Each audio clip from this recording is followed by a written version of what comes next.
Hey guys, continuing along in our Maximizing Our EDC series, I wanted to talk about the cell phone.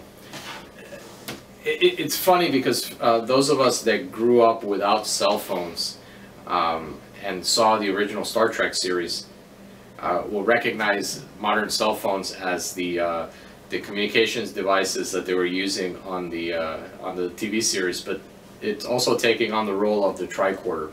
The amount of information that these modern smartphones can carry is tremendous. It's absolutely mind-blowing. So the first thing about maximizing your cell phone that I wanted to talk about is choosing good apps. If you need entertainment, it's available in the form of games, in the form of reading materials. You can upload movies into these things, music, all types of stuff. A couple of the apps that I like, looking at my phone, I have a compass app, which I enjoy quite a bit. I have a flashlight app, and my flashlight on my cell phone is very, very bright. I don't know if you guys can see that, but I use this quite a bit. Additionally, I have a small flashlight on my keychain. In the environment that I live in, I'm constantly moving through buildings and stuff where there are no windows. In modern buildings that are designed exclusively for use with air conditioning units, if the power were to go out, you find yourself in pitch blackness. So I like having redundant flashlights, going through parking garages and those types of things, and just being able to operate at night is a good thing to have a lot of flashlights. Additionally, I have a camera. Everybody has a camera on their cell phone usually.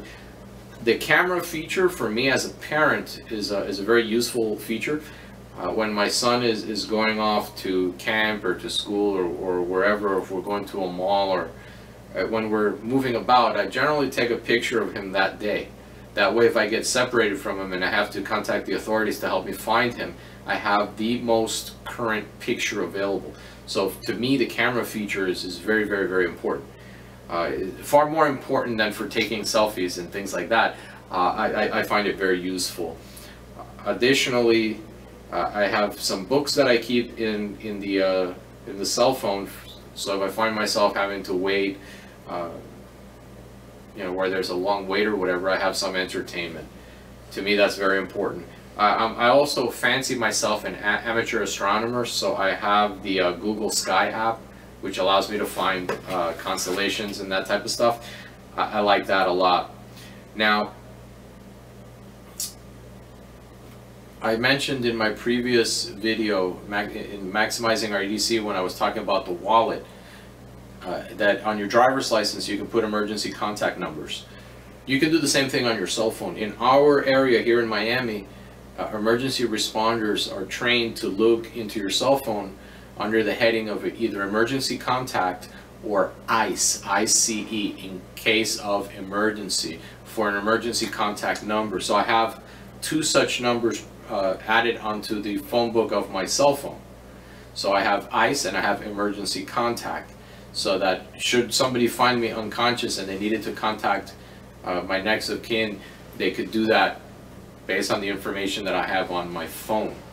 So there's a lot of stuff that could be done with these phones, but we really want to maximize that for these eventualities.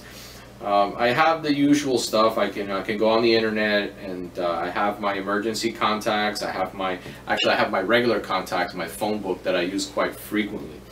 Another thing that I do is I can keep other information on the phone book portion. I can put other pertinent information, and again, if you're putting stuff that's sensitive in your phone, understand that you can be separated from your phone, and you could lose your phone, you could have it stolen. Anything that's sensitive needs to be protected with some type of coding. You can add a digit, you can add a digit to everything, you can add extra numbers, you can reduce numbers. There's a number of ways to do it. I'm not going to go specifically into the codes that I use, but a simple Google search will give you tons of information relative to that. And well, I'll tell you what, sit tight for a moment. We're going to move on to another area. I'm going to show you another great tip for maximizing your cell phone. Okay guys, here we are in the shoot house over at Tactical Solutions, and I'm going to show you a great use for your cell phone camera. So let me just get onto the camera feature and come along with me, guys.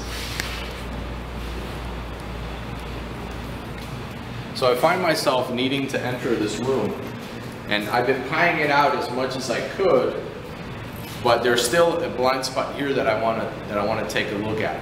So rather than exposing myself through this fatal funnel, I'm going to use the camera feature on my cell phone. I don't know if you guys will be able to see this, but you'll get the idea. Just try this at home with your cell phone, you see what I mean. I'm going to use it almost like you'd be using a mirror to see around the corner. So as I start to look, I start to give myself more of a view inside the room.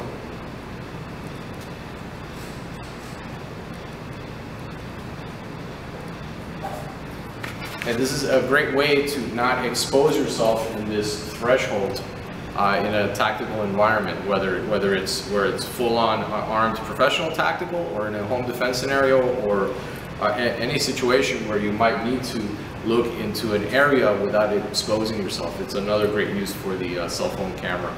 Guys, thank you very much for watching.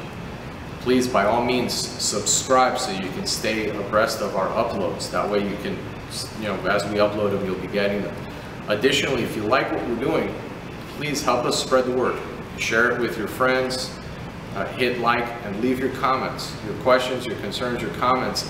I'm always looking forward to hearing those. It gives me ideas as to what is pertinent, what should be put up. It helps me modify the channel as we go along. Plus, I learn a lot from it. Guys, again, thank you very much for watching, and until next time, take care.